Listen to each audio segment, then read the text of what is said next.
Big Rivers Christmas. As part of the larger Grand Texas complex, this is the annual Christmas event at this water and adventure park. With a few dry attractions, beautiful Christmas lights, and a park that's a little bit out of the Houston metro area, is this event worth visiting? Find out in this review. Big Rivers Water and Adventure Park is part of the larger Grand Texas Sports and Entertainment District, which is notable to Houstonians as it promises to house Grand Texas Theme Park, a proposed theme park with 7 different themed areas. For now though, only the water park is open, with an accompanying fairgrounds and a few dry attractions. With Fairgrounds though, they were able to open a coaster in Rolling Thunder to get on the map as one of 4 roller coasters currently in the Houston area. The Christmas event is unique in that the park is open every single evening from 6 p.m. to 10 p.m. Normally, even larger parks won't be open on the slower weeknights, so it is really nice to see that availability for an event like this. As for the price, it is also relatively reasonable. Walk-in tickets without the rides are $10 on non-premium days and $15 on premium days, weekends or close to Christmas. This walk-in rate seems to be the only difference between these days, but the $5 savings can add up quickly if you have a large family and most do not want to go on any of the attractions. Attraction access costs $20 every day and includes admission, and includes all of the fairground rides and the open dry adventure activities, which are most of them, plus a bounce house and even one included aerial activity.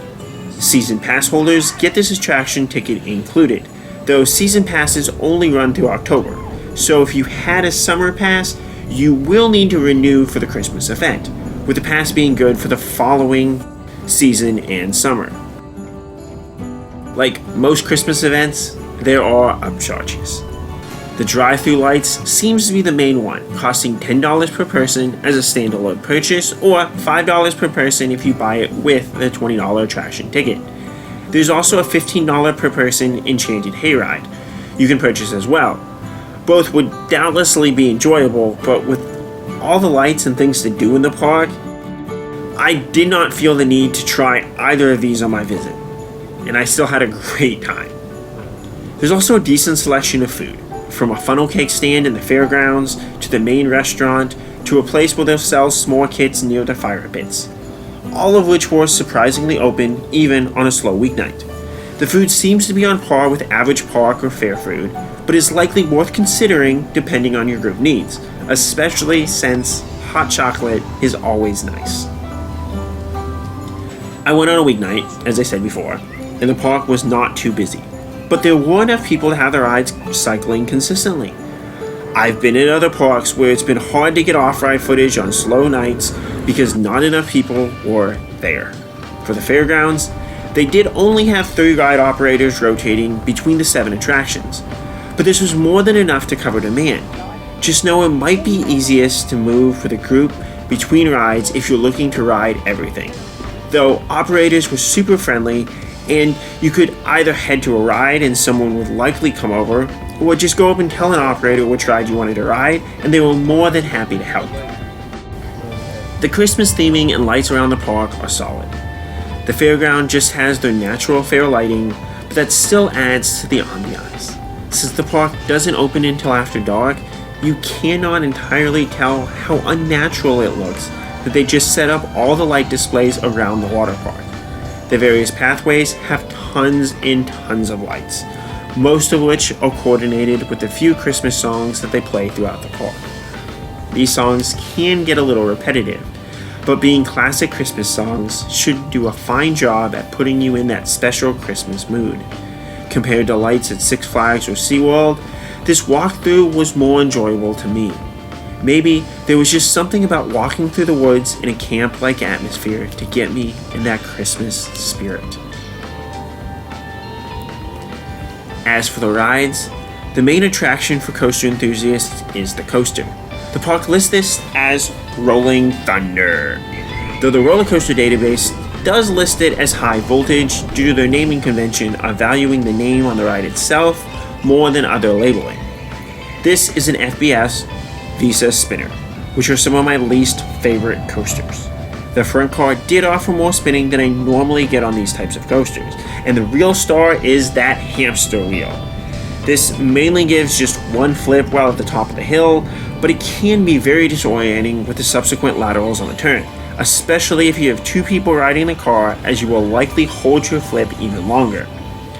Either way though, it really is not a great coaster, but it is one of the 4 coasters in the Houston area. Other rides include a collection of mainly spinning flat rides. The largest is Screaming Eagles. They did ask riders not to snap the cars, but there were decent enough winds and drafts to make it an enjoyable family experience. Balloons is a spinning ride that is easy to spin when flat, but gave me trouble spinning when it tilted, like Jellyfish at Scenic World in Thailand. This is a nice kiddie spinning ride that can get one dizzy. Swings is the only kid-only ride with a 54-inch height restriction. This is listed on the ride, but not on the website. But when you see how small the swings are, it does make sense. Lafitte's Fury looks to be a promising swinging ship, but offered light airtime on the apex only if you pushed yourself up. It did offer disorienting positive G's on the downward swings though, so essentially most of the negatives of this type of ride without any of the benefits. It has a listed weight restriction of 165 pounds or 75 kilograms online, but this was not enforced in the park. Twister is a very basic version of this ride, and it was not the easiest to spin with just one person, though it is likely fun with a group. Spindletop is a solid 360 pendulum ride, offering nice feelings on the apex swings, my favorite on these types of rides, and pretty decent hang time and a little jerking motion over the top. Normally, the upside down part of these rides is not too enjoyable for me, as it's very controlled and kills most airtime, but this offered a nice punch for the genre. The ride cycle is a bit on the shorter side, but with short lines, you can ride as much as you'd like. Do note the height restriction for guests needing a companion requires an adult over 18 to ride with them. As for the dry activities, the star is the Vulture Dive, where you jump off the larger tower. This was billed on the sign as Cougar Climb, which is the rock wall on this tower, but the Aerial Adventures team was just letting everyone go on the Vulture Dive.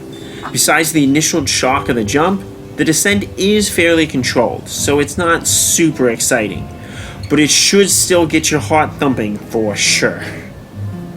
There's also axe throwing and archery that you can try your hands at. I'm not the best at either, but it is fun to try.